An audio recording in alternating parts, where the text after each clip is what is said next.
National Weather Service in San Angelo has issued a severe thunderstorm warning for southwestern Coleman County in west central Texas, southeastern Runnels County in west central Texas, until 4:45 p.m. Central Daylight Time.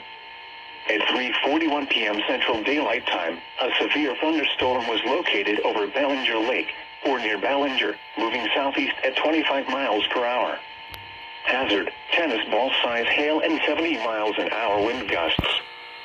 Source, radar indicated. Impact, people and animals outdoors will be injured. Expect hail damage to roofs, siding, windows, and vehicles. Expect considerable tree damage. Wind damage is also likely to mobile homes, roofs, and outbuildings. This severe thunderstorm will be near Ballinger around 3:45 p.m. Central Daylight Time. Lanoid around 4:10 p.m. Central Daylight Time. Talpa around 4:25 p.m. Central Daylight Time.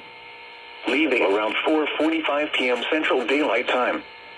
Other locations impacted by this severe thunderstorm include Ballinger Lake and US 83 near the Concho-Runnels County line. For your protection, move to an interior room on the lowest floor of a building.